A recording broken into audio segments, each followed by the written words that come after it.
Hi again, everyone. I'm Larry Michael with Jon Saraceno. Welcome back to Michael's 8th Avenue in Glen Burnie, Maryland. Welcome back to Ballroom Boxing. Seen coast to coast now, John. Boy, we've come a long way. At the heart of it all, though, here in the ballroom, the club fight circuit, this is as good as it gets at this level. No question, Larry. You know what? You got guys coming up, you got guys going down, you got guys moving sideways, but usually the fights are very competitive. And at the club show level, that's not an easy thing to accomplish. It really isn't. So our hats off to the entire series, and it's been a great show. Sure has been a great ride so far tonight. More competitive matchups, John. You know, hard, honest, hard-working fighters. Guys that really have a shot at greatness, but they have to get past this level. Yeah, no question. When you're moving up at this point, you have fighters from the local level, Washington, D.C. metro area. There's a lot of fighters here. The talent pool is very deep. But you know what? If they can't get past this level, they're not going anywhere nationally. Well, we're ready. I hope you are as well. First fight in the ring when we return.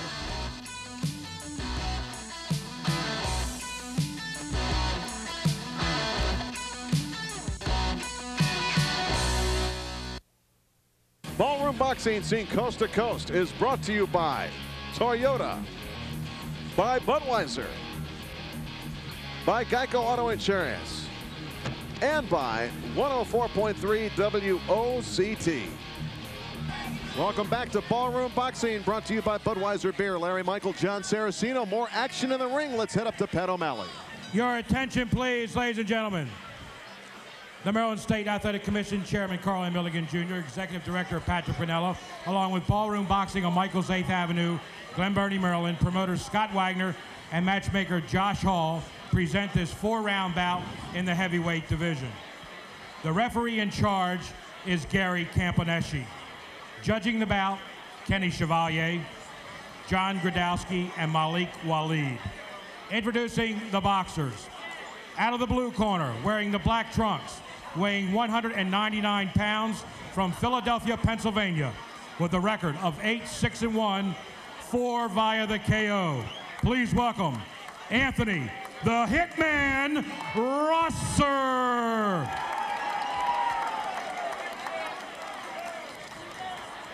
Out of the red corner and to my right, wearing the white trunks trimmed in black, weighing 195 pounds.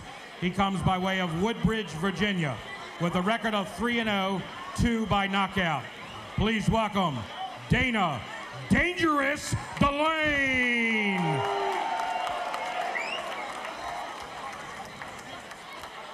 Dana Delane going up against Anthony Rosser. Let's take a look at the matchups, Jon Saraceno. Well, you're looking at the two fighters and the numbers, a real Mutt and Jeff matchup. Delane, 4.5-inch height advantage, and of course the longer reach advantage over Anthony Rosser. Dana has more names. Dana, Lamar, Delane, Dunston. We're going to call him Dana, 31 years old in the white trunks with the black trim, going up against Anthony Rosser. And the story on Rosser, Jon Saraceno, is talk about inactivity. He didn't have a fight for roughly 10 years. July of '89 through February of 1998, he did not fight, took a 10-year layoff, but he is back at the age of 35. That is quite a bit of ring rust to work through. I'd say about a 62 Corvairs worth. And you see the contrast in styles here. Dana Dunston, tall, lanky, Rosser, short, stocky. Just to see the 190-plus pounders in there takes you back to when Anthony Rosser began. He began as a welterweight. First fight at 147 pounds back in 1983. That was a long time ago, 17 years. I haven't even put on that much weight in the past 17 years, John. I know I might have put on a couple pounds, but not quite that much. Well, you see the interesting styles we have in the physiques of the two boxers. Now, punching down on an opponent when you're that big, that sometimes can take some power away from the bigger man. Rosser has the right idea. He's got to get inside, try to rough his opponent up inside. And of course, Delane wants to try to keep him at bay with the jab, in his case, the right hand. And Rosser Delane taking his time. here in this first round. Rosser turning southpaw. Thinking he could match up better against the southpaw. This little overhand left by Rosser, diving in, switches back to the conventional stance. See Delane more of a classic stand-up boxer than is Rosser. Rosser's going to have to try to turn this into a brawl, Larry, on the inside. He sits outside, he might get picked apart. Well, not might, he will. That low right hand of Dana Dunston Delane. Mighty inviting target for the left hand of Rosser if he can get close enough. Maybe that's why Delane's doing it. A lot of times a fighter will invite a fighter to throw, and he can counter. Ballroom Boxing is always brought to you by Toyota, Budweiser, Geico Insurance, and 104.3 WOCT. It's body shot by Rosser. Rosser's gotten his licks in here in the first round. He's also taken a few.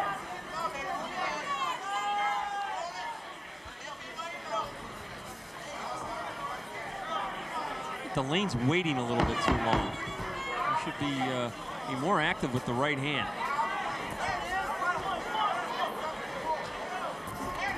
Slapping left hand by Dana Dunston Delane. We'll be back with more in the ballroom.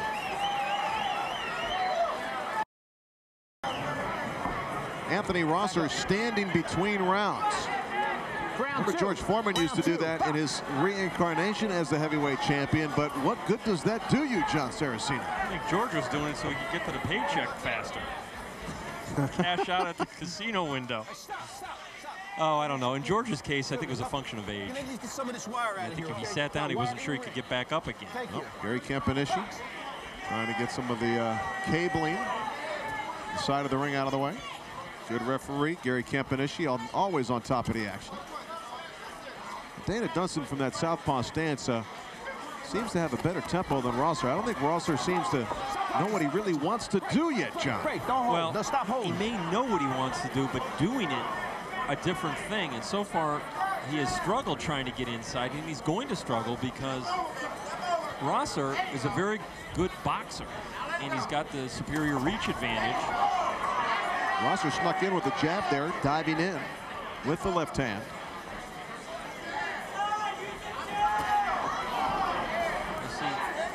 Dana Dunston is unbeaten, 3 fights. Started his professional career in June of last year. Won again in August. His last fight, March 18th of the year 2000, a first-round TKO. His last 2 fights, both first-round TKOs.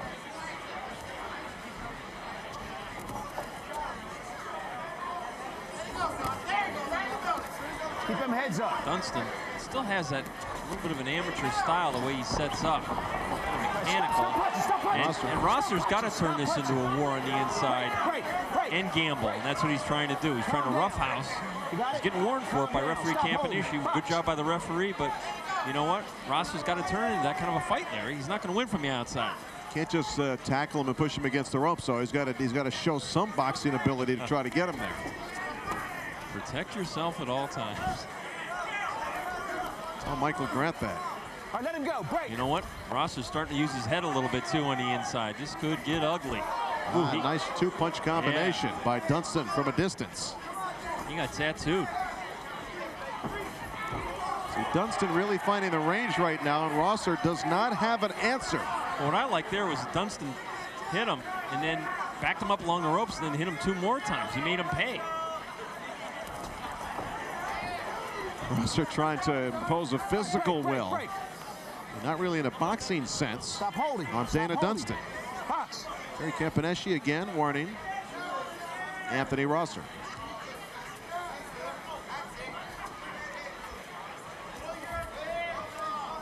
Ducker trying to set up that left hand.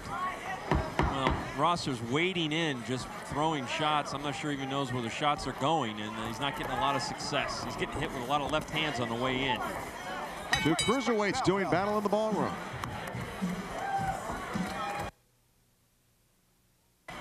Welcome back to Ballroom Boxing. Larry Michael with Jon Saraceno. As always, the 3rd member of our crew, the almost immortal Jon Scheinman. John, how do you have this cruiserweight battle scored through 2?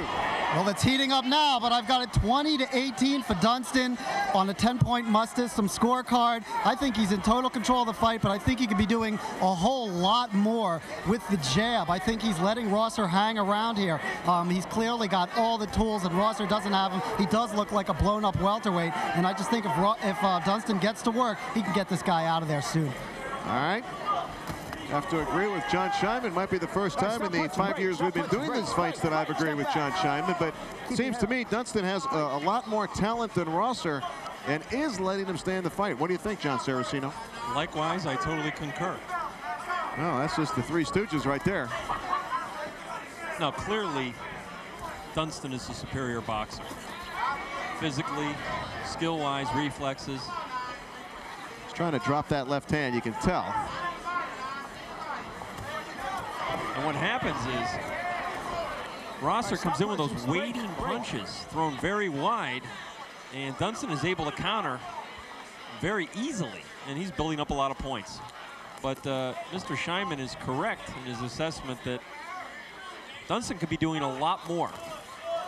He's picking up the pace a little bit here, as he did later in the second round. First round, he didn't do a whole lot. Keeps timing that uppercut nicely. Yeah.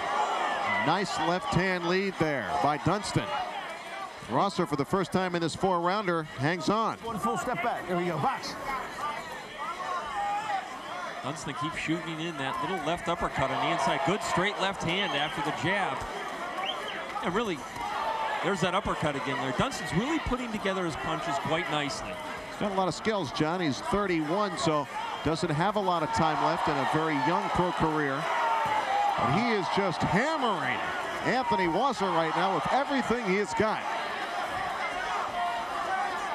Campanishi keeping a very close eye on Rosser. And for good reason. He's taken a lot of punishment here in the last round and a half. Straight left right on the button. Rocks Rosser against the ropes. Seems to me that Dunston almost has turned the power up a notch in this round. Well, we don't know what was said in between rounds, but I wouldn't be surprised if his corner told him, hey, let's get after this guy, get the business. And he is giving Rosser a beating here in round 3. I don't know how much more this Rosser could take. Maybe he can get through the next round. It's going to be tough for him, though. He's getting hit with a lot of hard left hands. And his legs are beginning to wobble. Power shots back-to-back with the left hand. Gary Campaneschi asking for some doctor assistance in the corner of Anthony Rosser. This fight is not over, but he wants the doctor to check him out. Check us out on the web if you want to know more about Ballroom Boxing, www.ballroomboxing.com. Let's see if Anthony Rosser is going to give in. I don't think he wants to continue. This fight is over. Anthony Rosser called an end to that one, Jon Saraceno. The doctor asked him if he wanted to continue, and he kind of looked at him with some disgust and nodded his head. Well, what's that old phrase? Discretion is a better part of valor, and I think Rosser realized he was getting hurt, and he was only going to get hurt more. He was not going to win the fight, Larry. So Dana Dunston improves his record to 4-0. His third win by knockout, showing a lot of skill here in his third round stoppage of Anthony Rosser. Will go in the books as a third round TKO. And there's the winner. Dunston totally outclassed Rosser.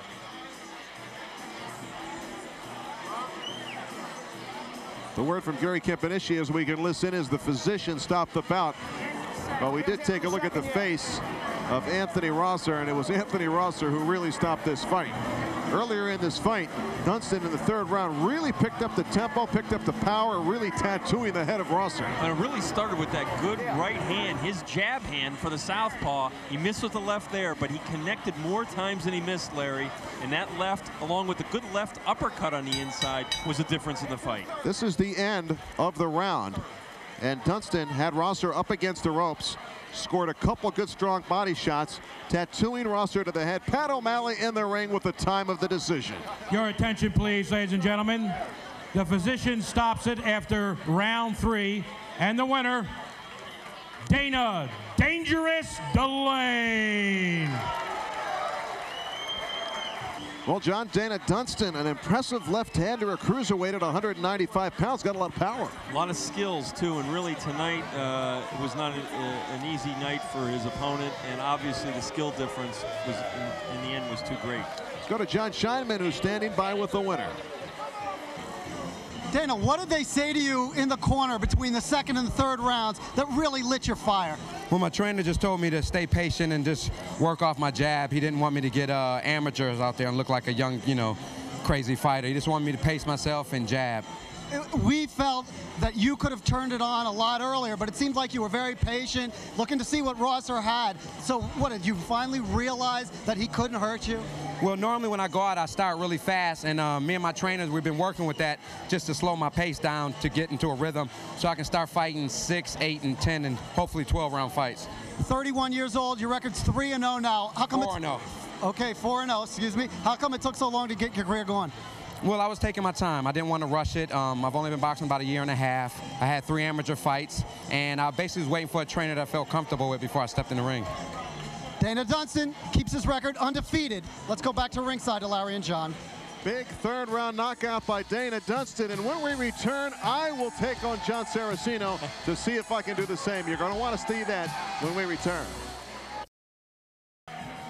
Welcome back to Ballroom Boxing. Larry Michael with Jon Saraceno. It's Dana Rucker in the ring next against Darren Whitley, and this is a career fight for Dana Rucker. Knocked out in his last fight. In fact, he's been rocked in each of his last 5 fights. He's been knocked out twice in his last 5 fights. And with all the amateur promise, it comes down to this. Dana Rucker must win tonight. And he's got to win convincingly. And Dana Rucker's at the situation in his career right now. This is a real crossroads fight for Dana Rucker. Let's go to Pat O'Malley. Your attention, please, ladies and gentlemen. The Maryland State Athletic Commission Chairman Carl Milligan Jr. and Executive Director Patrick Pinella, along with Ballroom Boxing on Michael's 8th Avenue, promoter Scott Wagner and matchmaker Josh Hall present this 6-round bout in the light heavyweight division. The referee in charge is Gary Campaneschi. Judging the bout, Kenny Chevalier, John Gradowski, and Bill Holmes. Introducing the boxers. Out of the blue corner, wearing the black trunks, trimmed in gold, weighing 173 pounds. He is from East Hampton, Massachusetts, with a record of 7, 12, and 4, 3 via the KO. Darren, double impact Whitley.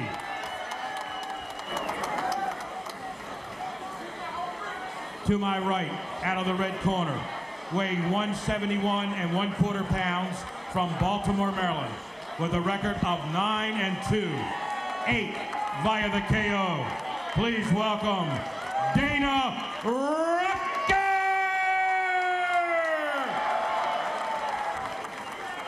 Let's take a look at the matchup. Dana Rucker against Darren Whitley. Of course, Dana Rucker, the height and reach advantage over Darren Whitley. Whitley, the more experienced fighter. Who's going to be the better fighter? We'll see.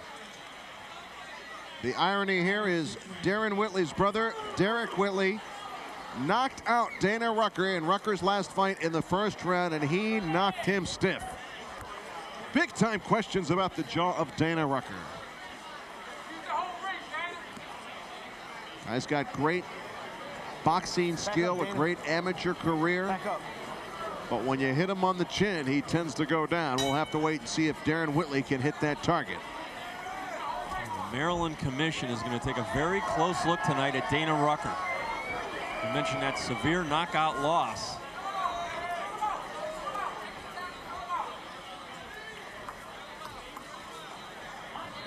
All eyes on Dana Rucker. He's got all the skills, all the tools. Got the nice jab, the good right hand. In fact, 8 of his 9 wins are by knockout. Really has everything going for him, but against Eugene Letterlow, he got knocked out. Then against Watson, Bello, what a great fight. Came off the canvas to knock Bello out. All of his last fights. Also against Gordon Finney. TKO win in the 3rd round. Finney rocked him in that fight. So Rucker has been rocked in each of his last 5 fights. And as we mentioned, the last fight against Darren Whitney's brother, Derrick Whitney, was a first-round devastation at the end of the round. Just absolutely got knocked cold. Well, you can see the natural physical skills that Dana Rucker possesses. Hand, foot speed. And against Whitley, he's going to try to keep Whitley on the outside with that jab. Whitley's got to find a way to get inside the smaller fighter. Rucker's got to punch down on the shorter fighter. Whitley does not have a lot of power. Of his 7 wins, 3 are knockouts. He's got 12 losses and 4 draws. And much like his brother, managerial problems have put him in a career hole, so to speak, with the losing record. I wonder if their father managed them, because oftentimes when there's family of fighters, the father's involved, and oftentimes he screws it up. I don't know if that's the case with the Whitley twins.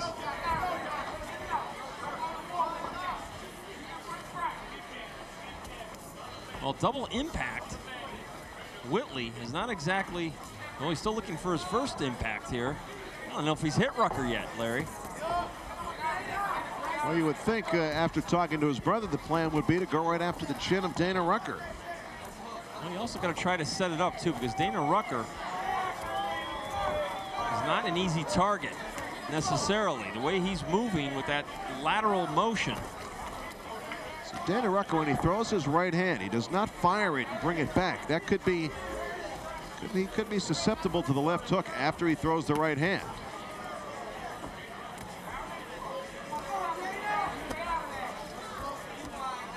When you think of tall, lean fighters, you think of fighters like Breland and Hearns, and sometimes fighters like that are more susceptible to being stopped.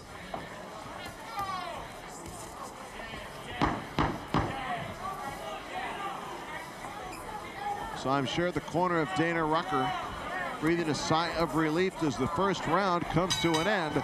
We'll be back with round 2 after a timeout. Welcome back to Ballroom Boxing, seen coast to coast. Larry Michael with Jon Saraceno. John Scheinman's with us as well. John, you've seen a lot of Dana Rucker over the years. He escapes the first round. Did he win the round?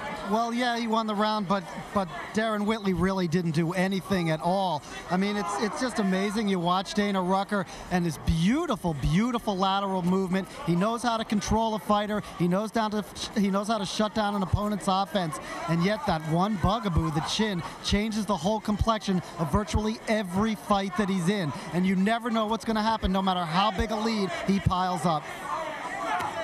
So true. Good body shot. Ripping body shot with the left hand by Dana Rucker. Dana a little tentative in that first round, and that's to be expected. Wouldn't you be? That bad knockout loss. He's got to get his feet back under him. Working well to the body. Just watch the shoving. Well, Dana's only been fighting professionally for 2.5 years. And we got to remember that. It's not been that long. Big right hand by Whitley. Rucker had a real strong amateur career, trained by Mac Lewis in Baltimore. He's got good tutelage. But I guess you cannot teach a guy to have a strong chin. You either have it or you don't. But Dana Rucker has to always have defense in mind. Well, Whitley's having a very difficult time dealing with this style, which is a hit and run. Whitley hits Rucker. Rucker's legs beginning to wobble a little bit. Already. So Rucker being tested here in round 2. Step back. You know, it's always in the back of the mind of a boxer who's been knocked out. Might be in the front of Dana's mind. Most likely is. That's why he's got to really build his way back. All right, stop punching. Break clean. Talking about how this is a career fight with Dana Rucker. Each of his next few fights will be career-defining fights if he can survive and actually win. Not getting popped on that chin. Built some confidence. Good body work by Rucker. Comes up with the uppercut.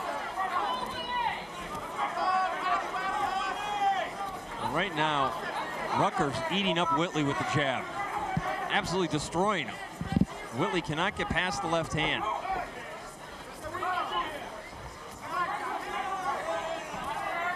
And as a result, Whitley is mostly a catcher right now. Very little offense. Whitley's got to try to jab a little bit with Rucker. He may not win that war, but he can set up his other punches. Round 2, a good control round for Dana Rucker, controlling the tempo of the fight. We'll be back with the 3rd round scheduled for 6 after a break. 3, box. We are back to the ballroom. Ballroom Boxing, seen coast to coast, brought to you by Geico Auto Insurance. One 15-minute phone call could save you 15% or more on your car insurance. Call Geico today. Larry Michael with Jon Saraceno. John Scheinman with us as well. As always, we're in the ballroom. Michael's 8th Avenue in Glen Burnie, Maryland. Dana Rucker in the red trunks going up against Darren Whitley with black trunks with the gold trim. First 2 rounds, Jon Saraceno, I'd have to think he gave him the Dana Rucker. 20-18, Dana Rucker. Thought he had a much better 2nd round than he did the 1st round. Much more aggressive. And Whitley had very little offer. John, we talked about a guy who might have a glass chin or does have a glass chin in Dana Rucker. What do you do as your trainer? What do you do as a trainer for a guy like that? I think the one thing you have to teach a guy is to stay active, stay busy with your hands. Don't give the opponent the opportunity to pop you. Well, some trainers would have you try to build up those neck muscles with a series of exercises. Some fighters have been known to do that. I think one thing is you got to protect him, make sure he doesn't fight too much of a puncher, particularly in Dana Rucker's case, where you know there's liable to be glass all over the canvas at any time. Dana Rucker, again, still learning how to fight as a professional. You don't want to throw him in too quickly. Dana's getting popped right now pretty good. I don't think Whitley is really much of a power puncher, but at this point in Rucker's career, he may not need to be. It's a nice right hand by Dana Rucker. Rocked the legs of Whitley. And Whitley might be feeling a little power from Dana Rucker, and Rucker feeling some confidence right now.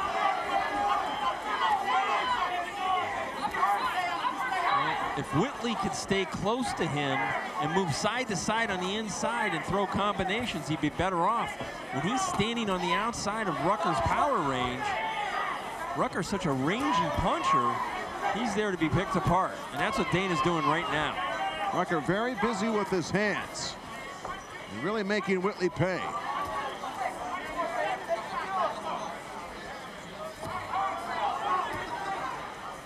What I like about Dana is he consistently uses the left hand. He doesn't forget about it. Of course, you can time that left hand with a counter right hand.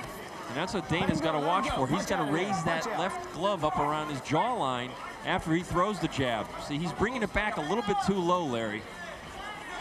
If Whitley could feint him and then throw the right hand, Dana could be in trouble.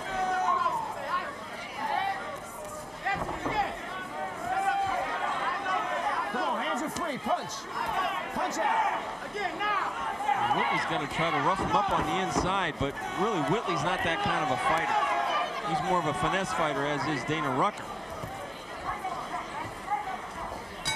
Rucker bouncing around the ring. Another good round for Dana Rucker. Round 4 is next. Don't go away. We are back with more action in the ballroom. Larry Michael with Jon Saraceno. Jon Scheinman is always with us as well. John, how do you have it scored through 3? Well, it's a shaky shutout for Dana Rucker. He looked like he was going to get in trouble there in the 2nd round from a right hand, but I've had him winning every round. His work rate has been exceptional, and he's boxing really well.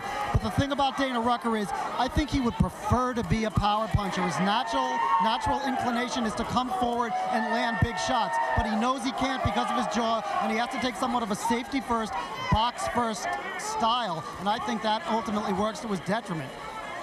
John, it sounds like he knows what he's talking about, Saraceno. He does, and I think there is a little bit of that going on with Dana Rucker. But he can box, and he should use his skills to set up those power punches, and he's going to have to because John's right. He can't afford to trade with anybody. A little swelling around the right eye of Whitley. Whitley really has only scored a couple shots in this fight. Nice uppercut there. Yeah, Dana shook that off. Just looking at Rucker, he's a supremely conditioned guy. Well, look at his punch volume, Larry, in the first 3.5 rounds here. I mean, he is throwing a lot of punches. But maybe 80, 90 a round? Very busy. Maybe more. Oh, big right hand, and Rucker is hurt. He's hurt, and Whitley knows it. Look how smart Dana Rucker, still wobbly on his feet, able to try to hold on to Whitley. So Whitley was waiting for that one shot. Rucker survived it. And Rucker just shook his head at Whitley like as if to say, do you have anything better than that? And you know that Dana Rucker was in trouble, and he knows Whitley knows he was in trouble. Whitley knows Dana's past. Whitley not a real big puncher. Dana Rucker ahead on the scorecards here through 3 rounds, but it is scheduled for 6. Only 3 knockouts in Whitley's career out of 23 fights? Yep. Not exactly a guy who throws bombs, but with Dana Rucker, he may only need firecrackers. Oh, Whitley tried the big right hand there and shot it over Dana's left shoulder. Whitley senses he's onto something here. And I think Rucker does too. But see, Whitley's got a hard time getting past that left hand. And that's the one thing in this fight that Dana really has going for him, is that Whitley's a shorter man with a shorter reach, and Rucker's able to keep him outside. Some blood from the nose of Dana Rucker here in round 4. The one punch by Whitley rocked Rucker, who survives and thrives. So he controls the tempo of this fight. We'll be back with more.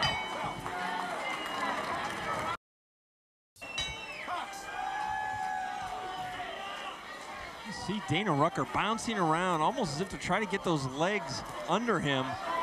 And I don't know if that's ever going to happen, Larry. Still relatively young, John.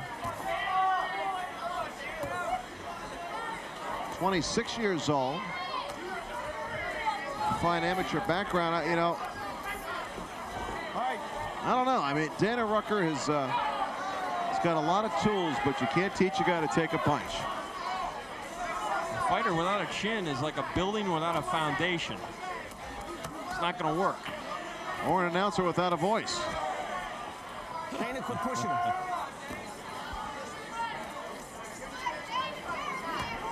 Now, I'm surprised Darren Whitley, after that last round where he really stunned Dana Rucker, wobbled him for a second, has not really tried to turn the heat up. Now, Rucker has used that jab to find fashion, trying to keep Whitley away. I think Whitley is trying to turn it up, but it's a little bit more difficult than it looks. Now you see Whitley setting down on his shots a little bit more, throwing him a little better authority on the inside. See, he's trying to sneak in that right uppercut. Dana realizes he's always one punch away from being on the floor.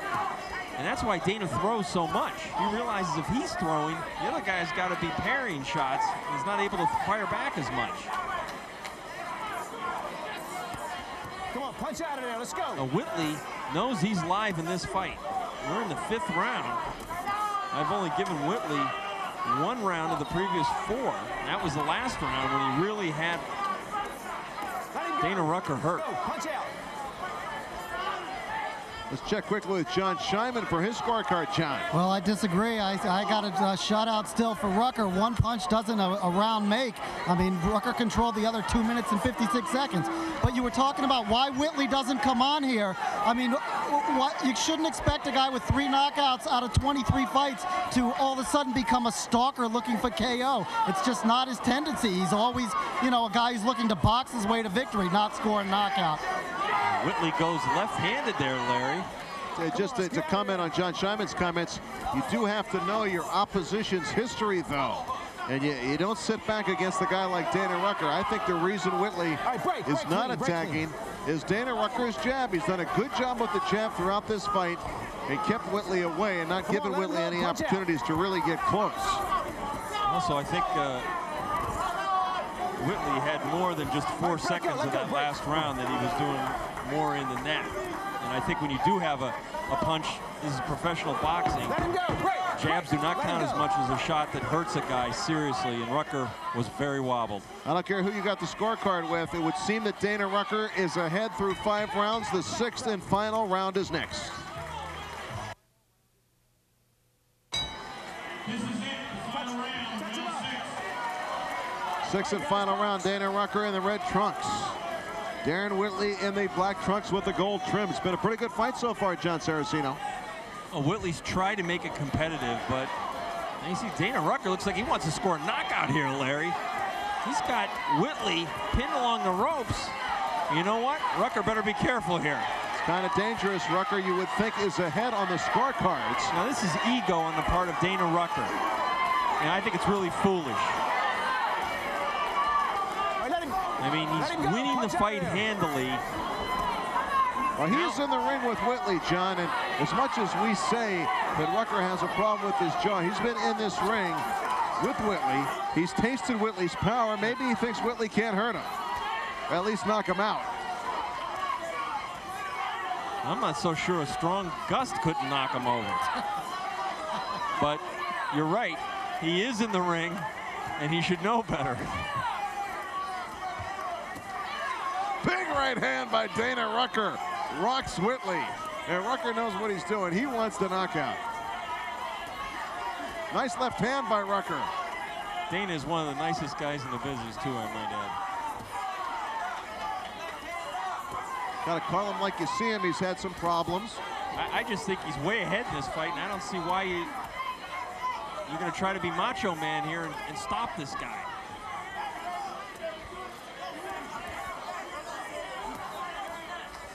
He's not going to stop him. I don't see that happening, but you know what? He could get stopped. There goes the mouthpiece of Whitley. Whitley, on his record, has never been knocked out. Never been knocked out in his career. Dana Rucker trying to accomplish it here. Wow, Whitley just rocked back and threw a right hand. It was a glancing blow. Whitley's looking for that home run punch. Let's see if he can get it off the ropes. Rucker's not giving him the opportunity. It's like blood, Rucker. blood, Larry. From the nose of Dana Rucker. It's like Rucker thinks he's behind in this fight, John. This is what I'm saying. I think the strategy here by Rucker in the last round was really foolhardy. You have to make sure John Scheinman asks him about this. If he in fact wins this fight. You see the swelling along the right eyelid of Whitley. That was from all the jabs he ate from Rucker. It's a good fight. Good 6-round fight here between these light heavyweights, Dana Rucker and Darren Whitley. Overhand right scored by Whitley. Stopped Rucker momentarily. Well, Dana got hit by a left hook there, but he shook it off. Boy, Rucker's got a lot of guts. To stand in there like that when he's ahead on the scorecards. Great fight.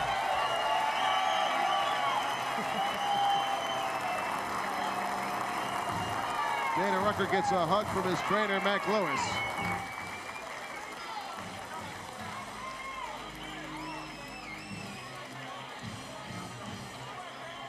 Tough kid, Darren Whitley. I don't think he had enough to pull out the win in that final round. Did Dana Rucker bounce back from that devastating knockout to Whitley's brother Derrick of a couple months ago?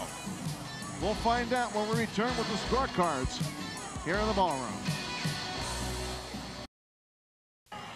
Welcome back to Ballroom Boxing. Action from the 6th and final round. Dana Rucker apparently on his way to a unanimous decision win over Darren Whitley, trying to bounce back from that last knockout loss. You think Dana Rucker pulled it off? Oh, I think Dana won the fight, and clearly won the fight. He outboxed him, outpunched him.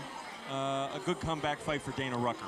Dana Rucker showing a lot of skill, both offensively and defensively. Only got popped on the chin a couple times in that fight as round 6 wound down. Pat O'Malley in the ring with the official decision. Let's go to Pat. Your attention, please, ladies and gentlemen. Judge Holmes scores it 59-55. Judge Chevalier scores it 58-56. And Judge Gradowski scores it 59-55. And the winner, by unanimous decision, Dana Rucker!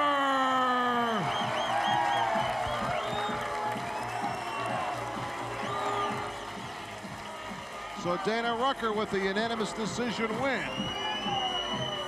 Real risky at the end, though, huh, John? I thought so. I had him winning 59-55. I thought he took some chances there in the last round. He got a bad cut on the bottom of his chin, but no worse for the wear. Dana Rucker back on the comeback trail. Let's see where it leads to. Dana Rucker runs his record to 10-2 with 8 knockouts. Pretty good record for the youngster from Baltimore, Maryland. For more information on Ballroom Boxing, check us out on the web at www.ballroomboxing.com. Merchandise and former Ballroom Boxing shows available as well. Let's go to Jon Scheinman, standing by with our winner, Dana Rucker. Dana, you were stopped by Darren, Whitley's brother, in your last fight in the first round. Was winning this fight sweet revenge for you? I wouldn't necessarily say revenge. He had an excellent night last time him and I fought. You know, his brother thought he was going to have an excellent night as well, which surprised me, but hey, it didn't happen. And I to take this time to ask for the endorsers or talent scouts. You know, I'm interested in commercials. Tell us about this. Tell us about the 6th round. You boxed your way through the first 5 rounds, but in the 6th, it looked like you were strictly looking for a knockout. But you know, I wanted to bring the heat, and I thought I was behind.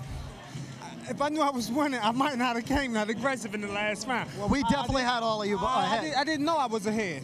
I thought I was losing. How about your chin? There was a couple times in the fight where he rocked you, but it held up better than it has in a while. Well, you know, the reason that happened in the past was my mental outlook. Yes, I'm always ready physically, but mentally, sometimes that's a problem. So that's why that happened in the past. But today, Mr. Mike, Tank, Chin, Mr. Anderson, even one of my older trainers who passed away, Mr. Billy Richardson, they was with me, and I was listening to him. Dana Rucker back on the winning track, 10-2 now. Let's go back to ringside to Larry and John. But just when you thought you've seen it all, Dana Rucker thought he was behind in that fight. How could he have thought he was behind? I don't know, but where was his corner? I mean, they should have been telling him going into the last round, Dana, you're ahead. All you have to do is box and stay away. Yeah, Dana Rucker back on the comeback trail with a win. He is now 10-2 with 8 knockouts. Coming up more Ballroom Boxing after a timeout. We're back in the ballroom. Larry Michael with Jon Saraceno in the ring. Our ring announcer, Pat O'Malley. Your attention, please, ladies and gentlemen. The Maryland State Athletic Commission, Chairman Carl Milligan Jr., Executive Director Patrick Pinella, along with Ballroom Boxing on Michael's 8th Avenue, Glen Burnie, Maryland, promoter Scott Wagner and matchmaker Josh Hall, present the 6th-round bout in the middleweight division. The referee in charge is Kenny Chevalier. Judging the bout, Bill Holmes, Don Risher, and Malik Waleed.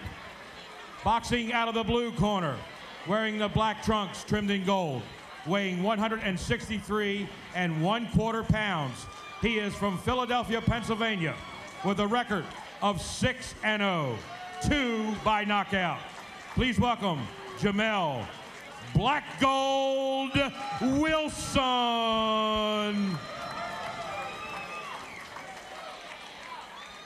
Out of the red corner, to my right, wearing white trunks trimmed in gold, weighing 161.5 pounds, from Forestville, Maryland, with a perfect record of 4-0, 2 via the KO.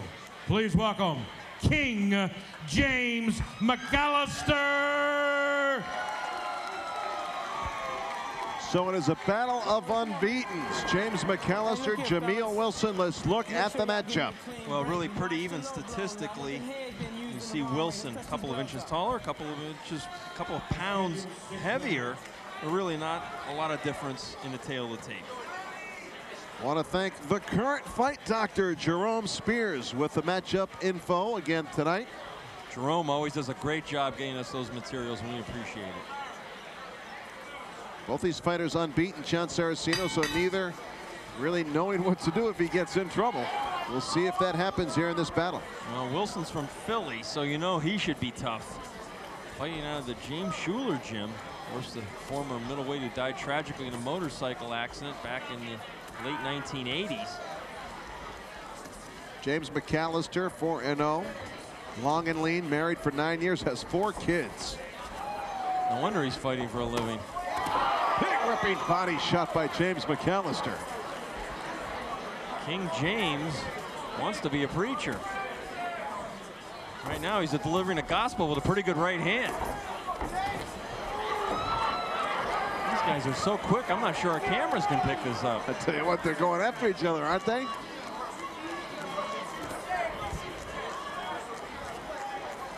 I like those trunks on King James. Very snazzy. You like sequins, huh, John? You like that glitter? I like flash. I'm not into substance. I'm really into style. It's from your old disco days, huh? As anybody who reads my column knows. Speaking of columnists, we have the usual ringside observers here tonight. Tom Lavero, Jack Obermeyer, and a fellow colleague. Who's that fellow next to you? Well, a fellow colleague of mine, a new boxing writer. I know, like, right now people are applauding at home. At USA Today, Dan Raphael. And you should really check out Dan's work in USA Today. And I want to trumpet our own rankings that Dan is putting together. Hey, that was a tremendous page. It wasn't just a piece. It was a page put together by Dan. And he's going to be doing that, I think he said, on a monthly basis. On the second Friday of every month. And we look forward to that in USA Today. So there's our little plug. I expect a little something, you know, for the effort, Dan, later on. Maybe a free ticket to a big fight sometime. See how dry these guys are, John? Neither one of them really working up the sweat.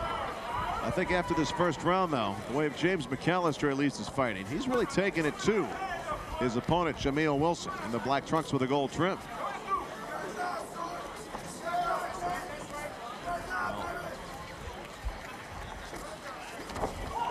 See McCallister backing straight up from those punches. He's got such quick reflexes. He can get away with making a technical mistake like backing straight up.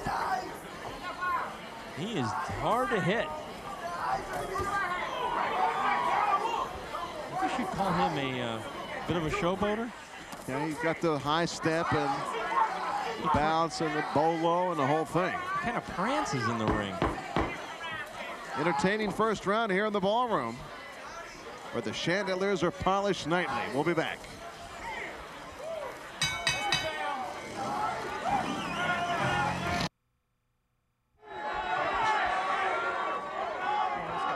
Welcome back to Ballroom Boxing.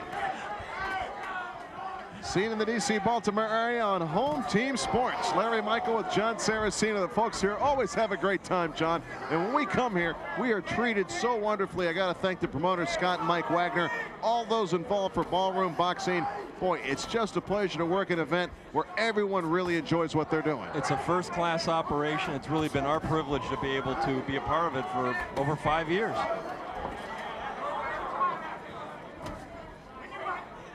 In the ring right now, you have King James McCallister in the white trunks with the gold sparkle trim, going up against Jameel Wilson.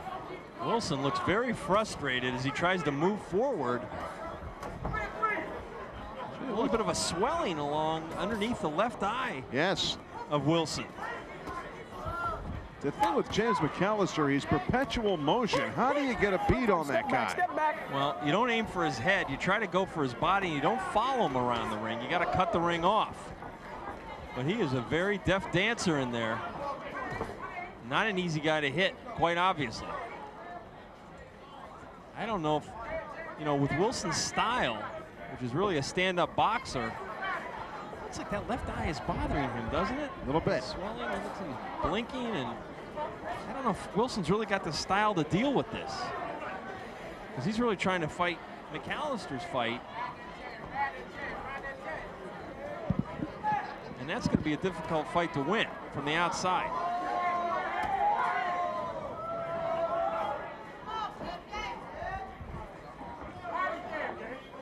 These guys' styles might be too similar, really, to make for an ideal matchup. You really see a similar style here. I see Wilson really being a straightforward, traditional boxer who just cannot get off because of the movement of King James McCallister. Just with that high left foot leg kick. How many times has he done that in the fight? The big step, you know.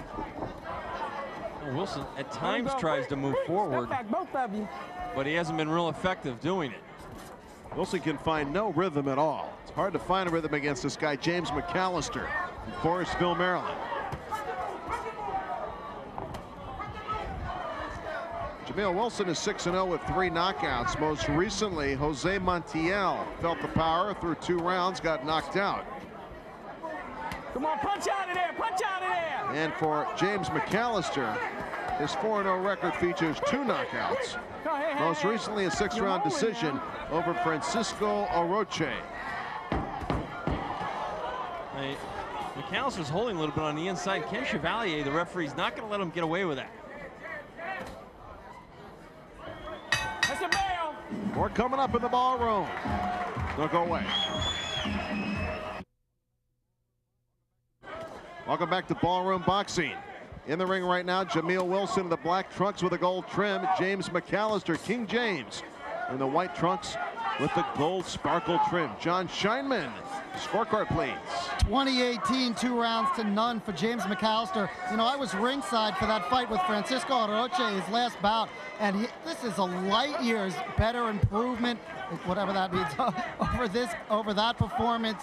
McCallister's just boxing beautifully. He's in a great rhythm. He drops the left jab in whenever he wants to. And Jameel Wilson is not only sort of mesmerized by the style, he doesn't know if there's a power punch waiting for him if he comes inside. I think to win this fight, Wilson's going to have to go inside and find out, and he needs to start working McCallister's body.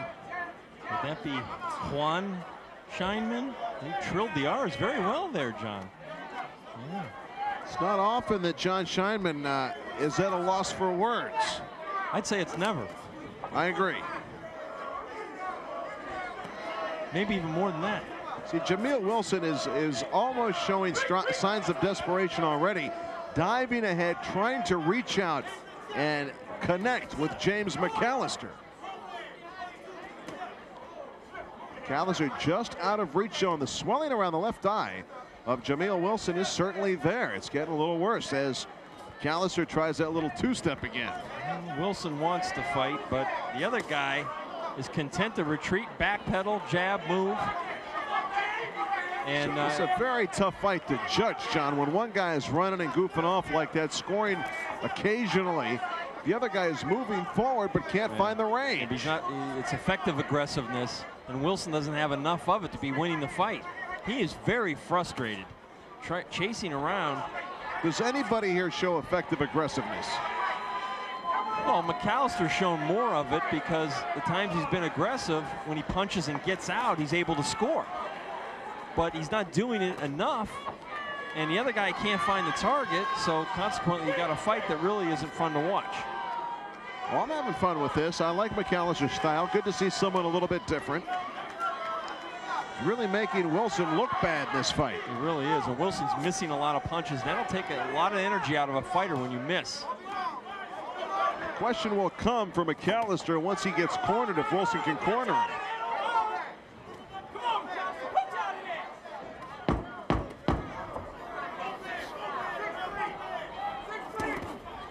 Big uppercut by Wilson, just off the mark. Wow. He had some power behind that. That's round 3. Round 4 is next here on Ballroom Boxing.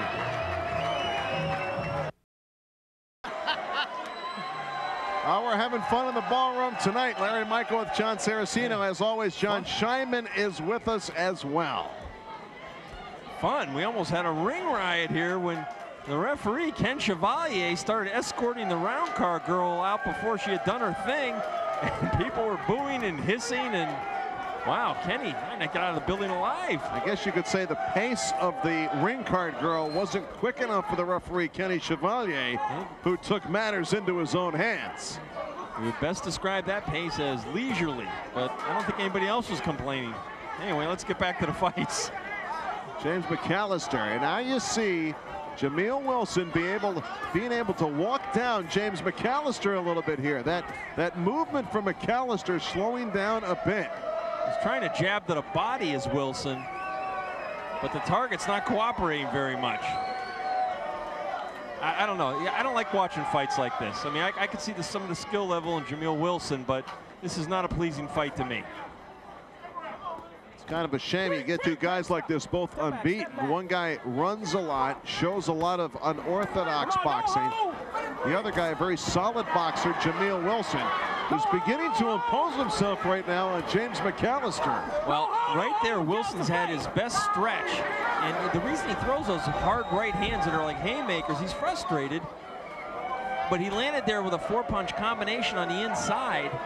You know, anytime I see a guy move as much as James McCallister, first thing you think of is maybe the guy doesn't have a chin. He's trying to stay away. Maybe he doubts himself.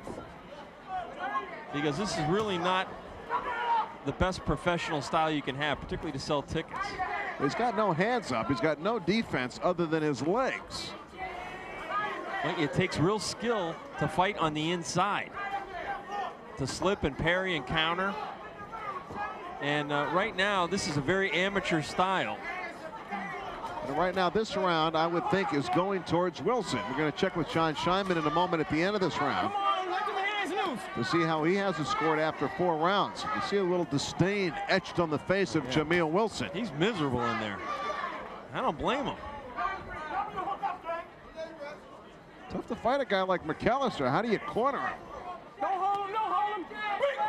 Come on, step back. James McCallister has not had not had a knockout win since his second professional fight on May 15th of last year when he dispatched James Hobart in the first round. I talked about the styles earlier on, not making for a good fight, but really it's more a case of Wilson on his 10-speed Schwinn. End of another round here. Round 5 is next in the ballroom.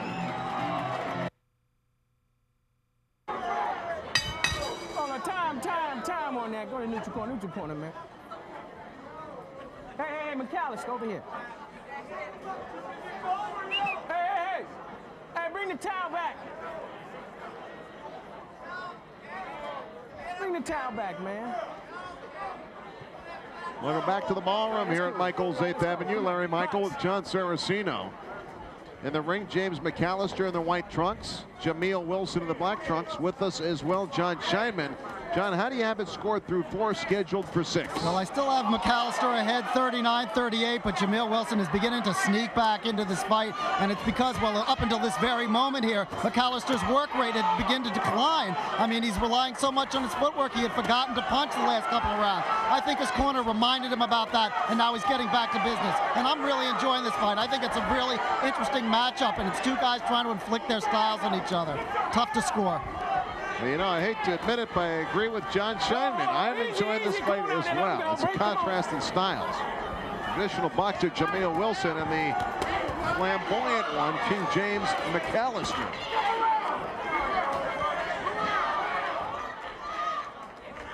Just a tough fight to score. Do you give McCallister points for running but scoring occasionally? Or do you give Jameel Wilson points for pursuing but not connecting very much? You can't give points for pursuing and not connecting. That would be the worst mistake you'd make in boxing. So then the only thing that counts is effective punching. So then you have it scored for McCallister. I mean that overrides everything. That overrides any kind of defensive presence a fighter has in the ring. So who do you have it scored for? I've got McCallister by 1. And I still say it's not a good fight to watch. So there. See, Wilson has no idea how to cut McCallister off. He just follows him around. Whichever way McCallister goes, Wilson follows him. Now Wilson up against the ropes for the first time in this fight. They just banged heads in there. Come on, get it up. Let's go. Wilson showing his inexperience. Only 5 professional fights. Make that 6.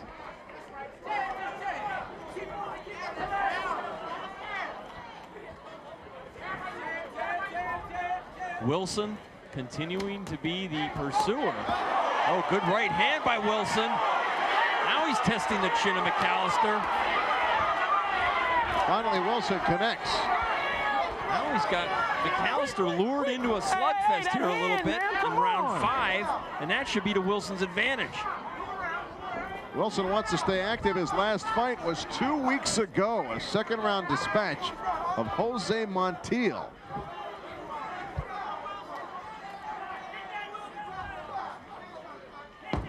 Swelling under Wilson's left eye, growing as this fight goes on. Very close fight, 2 unbeaten fighters. Heading into the 6th and final round when we return.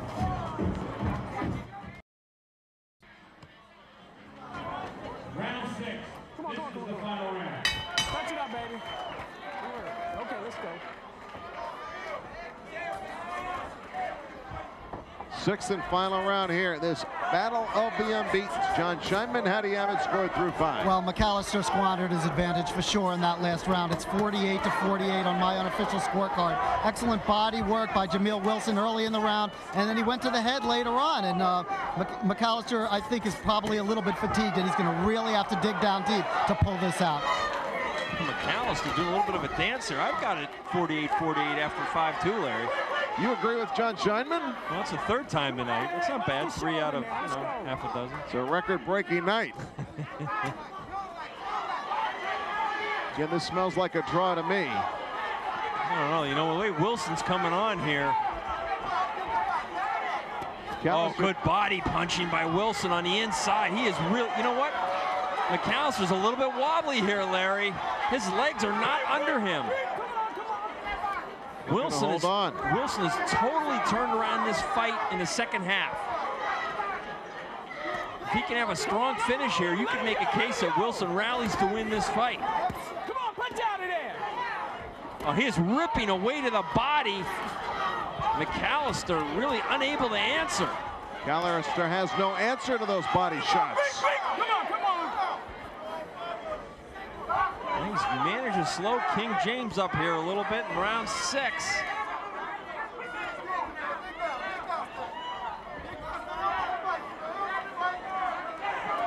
McCallister needs to do something offensively here in this final round. He's fighting like he's way ahead, which is a bad mistake. Doing just the opposite of what Dana Rucker did earlier tonight. Fighting as if he were behind. Did Rucker? Didn't matter in the end.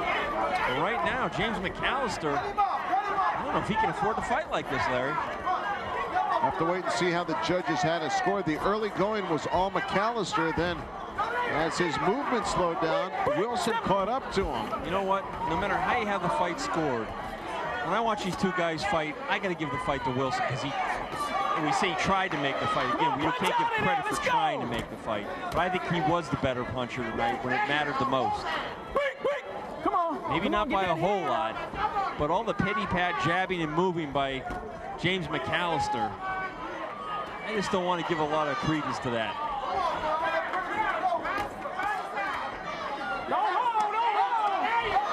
McCallister wobbled. Very unsteady. Now you know why King James runs so much. Now McCallister battling back at the end of this round. Yeah, but it's a big round for Wilson. Big round. He needed it. Very close fight. 2 unbeaten fighters, James McCallister and Jameel Wilson. We'll be back with the official decision. Who takes home the W? We'll find out after this. Well, it goes to the judges' scorecards as McCallister and Wilson go the distance 6 rounds. Looking back to the 5th round, Jon Saraceno, Wilson's strongest punches of the contest. There was that right hand, Larry. Had him right along the ropes. That really shook up McCallister. Let's see if it was enough to win the fight for Wilson. Let's check it out with Pat O'Malley, our ring announcer. Your attention, please, ladies and gentlemen. Judge Holmes scores it 57-57. Judge Waleed scores it 58-56, Wilson. And Judge Risher scores it 57-57. We have a majority draw. Well, no one is happy with that, but really not a surprise. As much as we thought Jameel Wilson came on at the end, you got to remember the first couple 3 rounds of this fight were dominated style-wise by McCallister. It was a close fight. It was a close fight. I thought Wilson finished stronger. I thought he landed the better punches. I thought he really deserved to win the fight. I thought he made the fight compared to McCallister. But in a fight of that kind of nature, where you have one guy moving, the other guy pursuing him around the ring, there are going to be close rounds, Larry. Now let's go to Jon Scheinman with an interview with both fighters. Both fighters remain undefeated, but I don't know if it's that satisfying. Let's start with you, James McCallister. You started the fight fast, and you seemed to maybe take some of the body shots in the second half of the fight and slow down a little bit. Tell me how you think the fight went, and do you feel like you won it? First of all, I'd like to give all praise, honor, and glory to my Lord and Savior, Jesus Christ, the Holy Spirit that leads me and guides me to all truth and righteousness. and the Father God who made it all possible. Secondly, Jameel is a worthy opponent. He has championship qualities. I believe I have championship qualities. I believe this fight both taught us something in our early careers, and we know we have to step it up to take it to the next level, because just as well as I want to be champ of the world, I'm sure he does. And God was glorified. You know, he give gift to men, and we both used our gift to glorify our Father in heaven. Did you feel like that it was difficult for you to get inside after the way he was boxing in the first half of the fight? A lot of movement, a lot of showmanship, good jab. And what was it that got you back into the bout? Well, he's a good fighter, and I think he was a hell of a boxer. But, you know, I got inside. I found my way inside somehow. But, you know, I think me and him should have a rematch, because next time I'm going to knock him out. Well, those are friendly words from Jameel Wilson. We have James McCallister, Jameel Wilson, both remained undefeated with this majority draw. Let's go back to ringside to Larry and John. Bonus coverage, the interview from Jon Scheinman, and there you heard it. Jameel Wilson says, if we do it again, I'll knock him out. And James McCallister, praise the Lord. Hey, these guys might do it again, huh? Well, if he's going to knock him out, he's going to have to cut off his legs first to do it. Back with more Ballroom Boxing after this. Welcome back to Ballroom Boxing. Larry Michael and Jon Saraceno. Time now to see one of our favorites, George Barksdale. He's a crowd favorite. You never know who he will explode on, John. Let's see if he's going to keep that unbeaten record intact. He is 6-0-1. He is in the ring, and so is Pat O'Malley. Your attention, please, ladies and gentlemen. The Maryland State Athletic Commission, Chairman Carl A. Milligan Jr., Executive Director Patrick Pinella, and Ballroom Boxing on Michael's 8th Avenue promoter Scott Wagner and matchmaker Josh Hall present this 6th-round bout in the light heavyweight division. The referee in charge is Bill Holmes. Judging the bout, Kenny Chevalier, Don Risher, and Malik Waleed. Introducing the boxers. Out of the blue corner to my left, wearing the white trunks trimmed with black, weighing 173 1/4 pounds, coming to us by way of Holyoke, Massachusetts, with a record of 8-14, 3 via the KO. Please welcome to Maryland, Derrick Double Impact Whitley.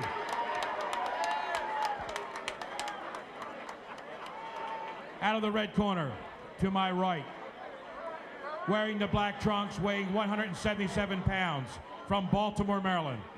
He is undefeated with a record of 6-0-1, 5 via the KO.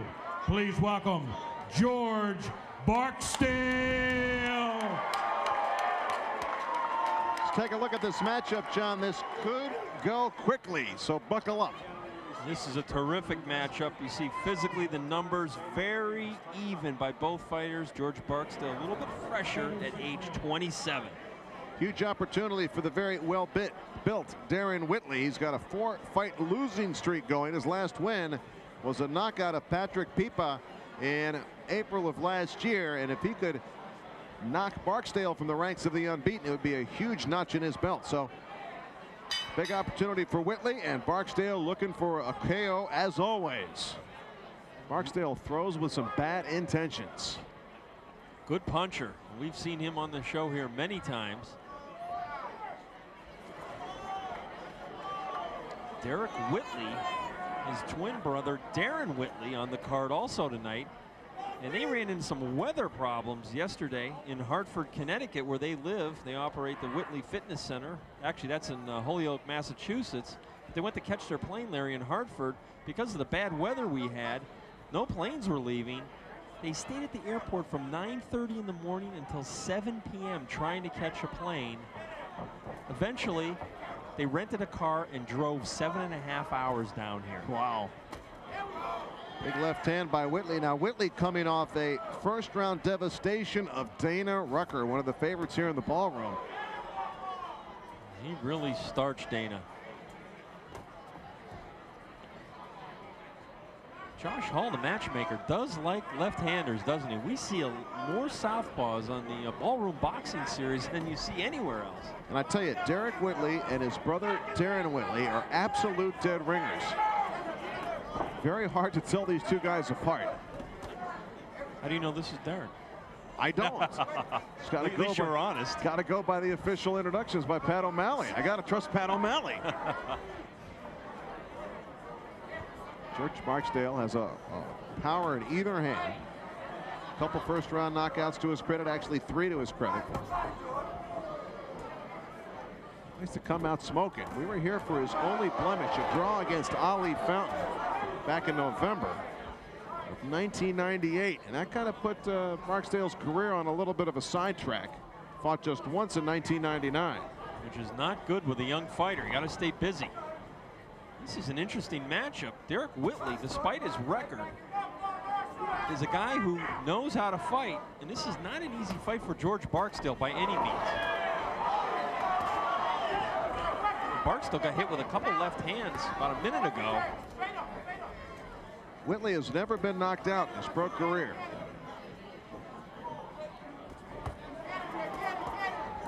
See, Whitley knows how to put his punches together, Larry. He does.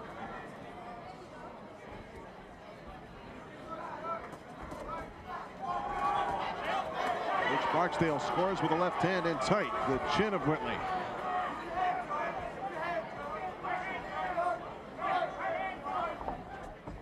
Whitley tempting him. Looks like he wants to throw that left hand. Trying to measure.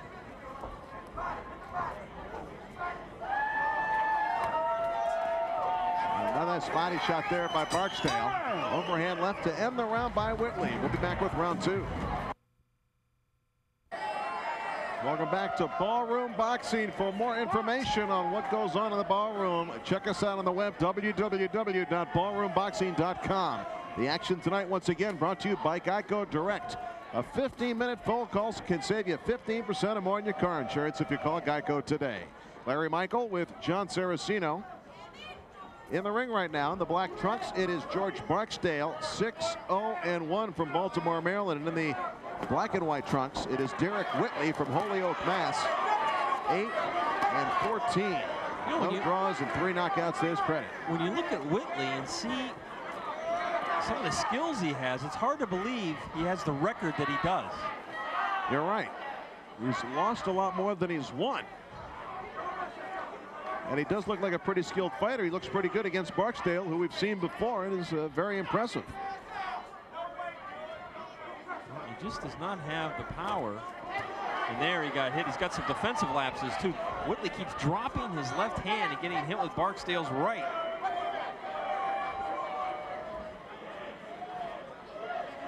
Barksdale looking for an opening against the southpaw.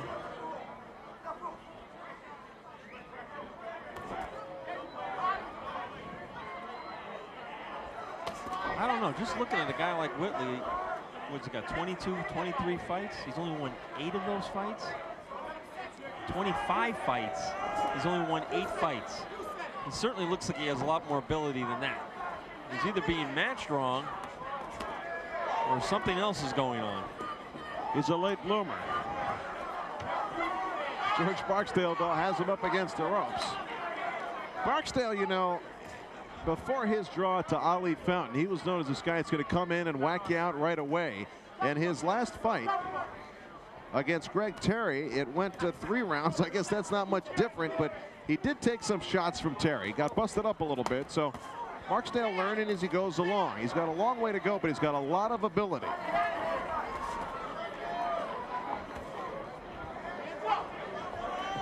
Barksdale patient, and also patiently jabbing his way in to throw those body shots.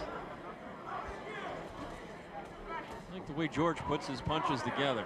Very compact. Not a lot of wasted motion or energy.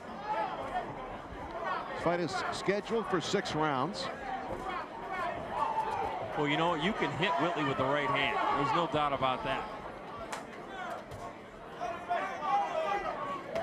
These are light heavyweights. Barksdale tipped the scales yesterday at 177 pounds. Derrick Whitley, 173. Whitley, good body punch. He's just refusing, though, to raise that left hand, particularly after he jabs and he gets caught.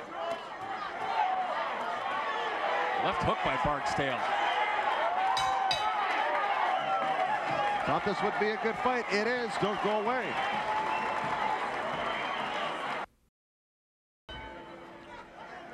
Welcome back to Ballroom Boxing. I'm Larry Michael with Jon Saraceno. Let's go to Jon Scheinman for a look at his scorecard. Jon. I got it all even, 19-19. Derrick Whitley's experience really showed up there in that last round. He was body punching well, sliding from side to side, mixing the shots up. He just looked really good. And, you know, they say there's, you know, no substitute for experience, but Barksdale's going to have to show that the substitute is punching power. Jon Saraceno, how do you have it scored through 2? I split the first 2 rounds. Barksdale getting the first, Whitley the second. So you and Scheinman agree again. That could be a record. Nice combination to the body by Whitley. Speaking of records, Barksdale, to keep his unbeaten streak going, he's got 1 draw. He's got his gloves full here tonight. He really does. Whitley can just get on his P's and Q's a little bit more defensively. See, when he jabs Larry, he brings back the left hand low. And that's a real liability. I'm surprised George hasn't even made him pay more. Tried to throw an uppercut there and missed. Did Barksdale? Missed with another one. The only blemish on Barksdale's record is the only fight he has gone 6 rounds in. It was a draw against Arnold Fountain right here at the Ballroom on November 12th of 1998, as we mentioned. We called that fight, I think. We did indeed. Barksdale came out with a lot of fire, but Fountain kind of weathered the storm and got a draw out of it. Whitley throwing a lot of left hooks on the inside. Both fighters have begun to increase the body attack downstairs. They're standing toe-to-toe on the inside. Now Whitley has switched over conventional now, Jon. Well, he may feel that he wants to give George a different look. Good maybe body shot. On the inside, that's to his advantage, but Whitley squaring up on the inside, his legs, you don't want to do that. He goes back to the right-handed stance. Maybe the inactivity of George Barksdale hasn't fought since August of last year. Only 1 fight since November of '98. Inactivity beginning to show a little bit here. That is a long stretch for a fighter to go, particularly a young fighter. Looks like a little bit of the steam has come out of Barksdale's punches.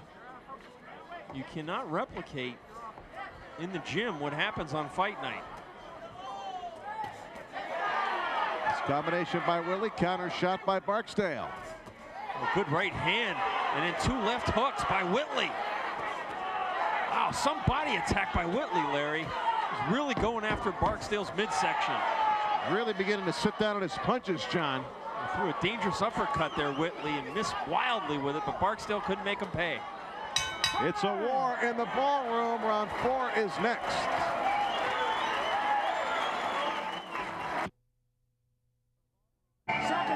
Welcome back to the ballroom action from round 3. Whitley finished that round very strong. I thought enough to win the round, hitting Barksdale with combinations, the right, the left, downstairs, upstairs, in the attic, in the backyard. Big turnaround round for Derrick Whitley. We are midway through the 6-round battle. George Barksdale, as we mentioned at the top of this fight, unbeaten, 6-0-1. From Baltimore, Maryland, Derrick Whitley from Holyoke, Massachusetts. Barksdale in the black trunks with the black shoes. And Whitley started this fight as a southpaw.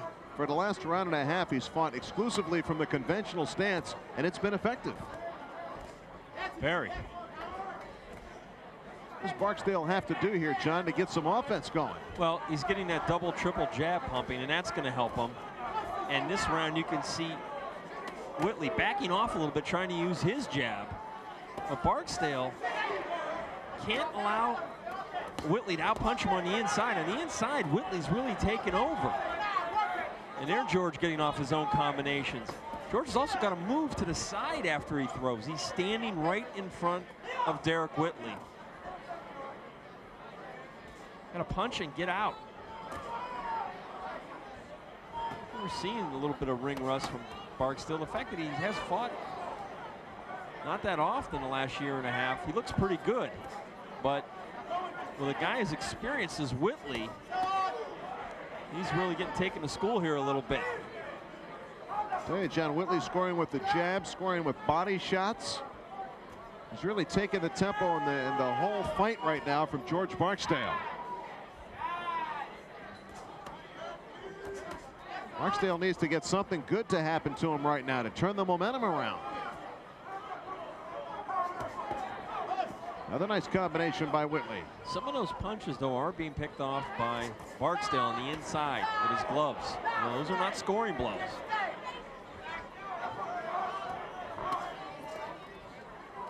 Body shot uppercut with the left hand by Whitley. Whitley also doing a pretty good job slipping some of those shots on the inside by Barksdale. Got a lot of blood coming now from the nose of George Barksdale as he eats another combination to the head. Both fighters standing toe-to-toe, refusing to give an inch. It's the fourth round scheduled for 6. This is a terrific pace in this fight, Larry. Who's going to have more left at the end? And that could really tell the difference. You see both fighters look in tip-top condition, particularly Whitley. A lot of blood from the nose of Barksdale. George continuing to work hard, but you know what? Some steam coming off those punches. Arm punching a little bit here. Whitley still firing away. What a fight. Wow, Whitley just hit him with a 3-punch combination. It's a very difficult round to score. Very close 4th round. Great 4th round. The 5th is next.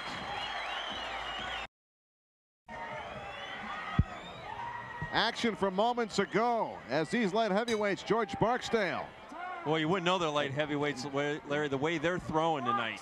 Really Darren Whitley and George Barksdale. Just a brutal fight. 6 minutes to go. Round 5 scheduled for 6. John Scheinman, how do you have it scored through 4? Derrick Whitley's taking command of this fight. He's up 39-37 on my scorecard.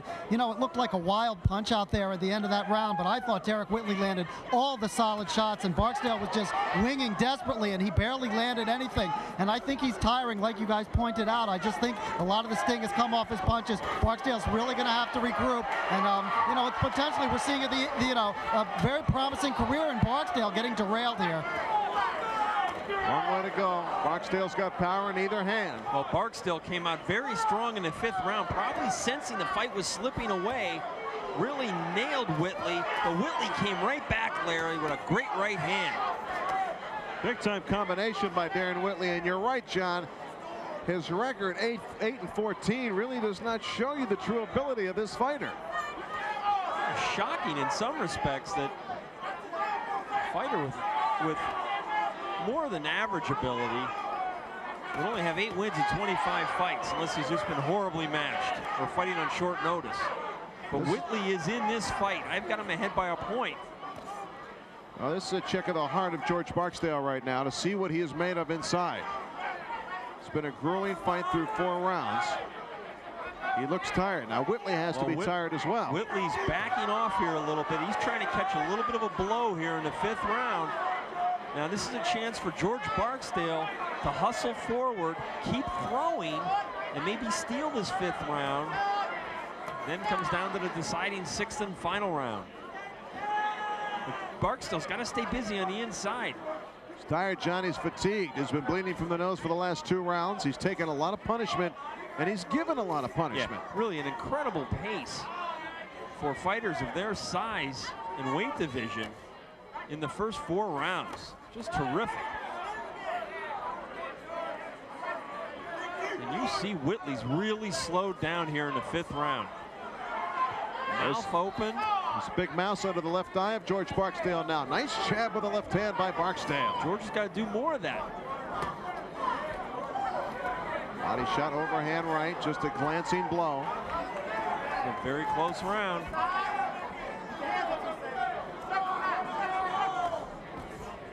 Whitley trying to find an angle. Barksdale wants to stay away from those ropes.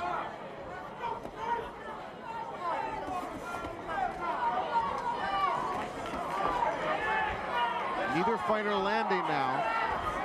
Barksdale trying to find some momentum here at round 5, the end of round 5.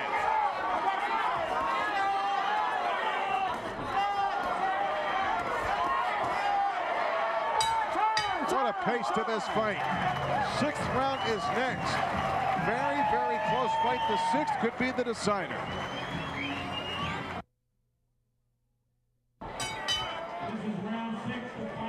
Sixth and final round. Quickly, Jon Scheinman, what's your score? I gave Barksdale the last round. Whitley ahead 48-47 on my scorecard. How about you, Jon Saraceno? Deadlocked at 48. So suffice it to say, very close fight. This could be the turnaround round. Does George Barksdale remain unbeaten? Can he pull it out?